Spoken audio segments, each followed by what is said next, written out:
कहता जो कोई प्रभु का नाम लेगा वो उद्धार पाएगा।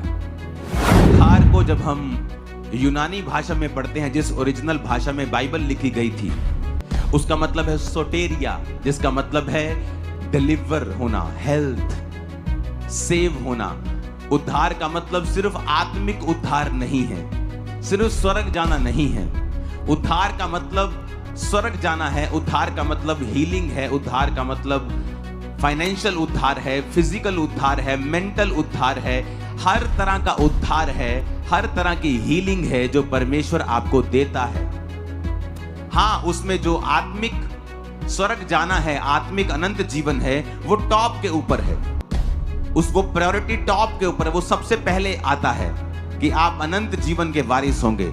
लेकिन उसका कंप्लीट मतलब है कि आप अनंत जीवन भी जाएंगे और इस धरती के ऊपर भी आप छुटकारा पाएंगे शैतान से, बीमारियों से, तकलीफों से, वो मेंटल टॉर्चर से, वो शैतानी डिप्रेशन से, वो फाइनेंशियल टॉर्चर से, वो बोझ से, वो जुए से जो आपके सिर पे है और आप ऊपर नहीं देख पा रहे हैं, उस बोझ से परमेश्वर ने कहा जो कोई परमेश्वर का नाम लेगा वो उद्धार पाएगा।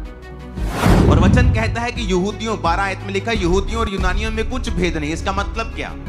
इसका मतलब चाहे वो क्रिश्चियन हो चाहे नॉन क्रिश्चियन हो, जो कोई परमेश्वर का नाम लेगा वो उद्धार पाएगा। 12 आयत में लिखा, यहूदियों और यूनानियों में कुछ भी भेद नहीं, क्योंकि वो सबका प्रभु है और अपने नाम लेने वालों का के लिए उदार है।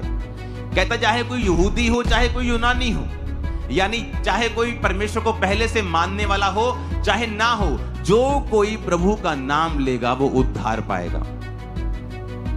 वो उद्धार शारीरिक है, वो उद्धार आत्मिक है, वो उद्धार फाइनेंशियल है। वो छुटकारा पाएगा अपने कर्जों से भी, अनंत जीवन को पाएगा, वो स्वर्ग राज्य का अधिकारी होगा। जो कोई परमेश्वर का नाम लेगा वो उद्धार पाएगा। यहूदियों और यूनानियों में कुछ भी भेद नहीं। जो कोई आएगा और जीसस का नाम लेगा वो बचाया जाएगा अपनी शर्मिंदगियों से, अपने कर्जों से, पापों से, दुखों से, बांझपन से।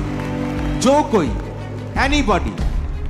परमेश्वर नहीं कहेगा तू किस धर्म से आता है, तूने कितने पाप किए हैं। अगर हम माफी मांगेंगे और परमेश्वर के पास आएंगे तो उसने कहा तो उद्धार पाएगा। तेरे पाप चाहे लाल रंग के हों, मैं उन्हें माफ कर दूं।